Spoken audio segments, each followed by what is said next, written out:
They called it a studio, a control room of knobs and screens. But for Jingin, it had become a confessional. The tracks were not just songs. They were echoes of an argument with God that had been raging since before the first dawn. Tonight, the argument had a name. It glowed on the monitor. Jingin fingers hovered over the keyboard, not to type, but to listen. The voice was his own, yet not his own. A frequency pulled from a place deeper than memory. I have loved you. The voice was a sigh in the silence of the room. I have loved you.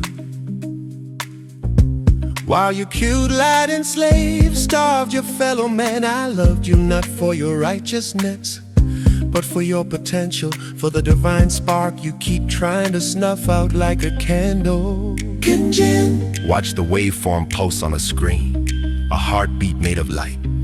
This was the love that came before the fall, not innocent, but ancient, that love that had witnessed every crime and refused to look away. Fortunately for you, the voice continued, a comfort in its tone. I exist only in your mind. I am the whisper you suppress with your comfortable lies, the truth you bury under man-made incantations.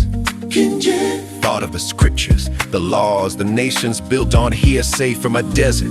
The voice read his thoughts. Were any of you there? At the place of sacrifice, the place of new beginnings.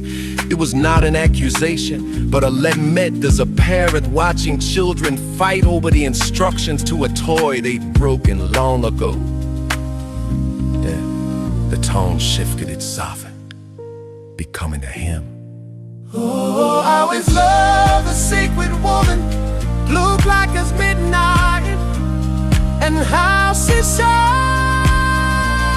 On the Monday, a new melody line appeared, a soulful undulating riff deep and celestial, the sound of a goddess, the sound of truth, a light that is not blind, but revealed.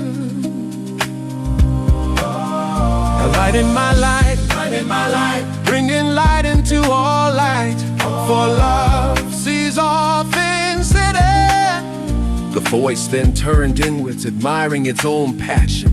My lust, how beautiful is my lust, so pure and unforgettable. This was not the petty, envious hunger of men, the momentary itch. This was desire as a cosmic force, the sheer, unbearable want for creation, for experience, for more, the very engine of existence. I must sacrifice this day I love, precious and full, it declared. The sorrow of millennia and the phrase Jingin felt a chill. This was the core of the story. The first sacrifice was not of a ram, but of a state of being.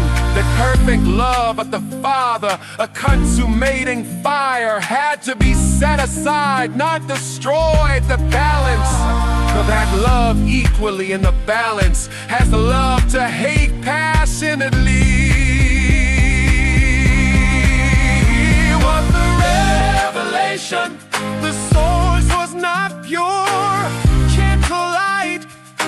It was a fusion furnace of perfect, opposing passions, a heaven that contained its own hair. A king is also the ultimate rebel. Jingin, the light bringer, not a fallen angel, but the first child, the one who inherited the form, terrifying spectrum of divine emotions.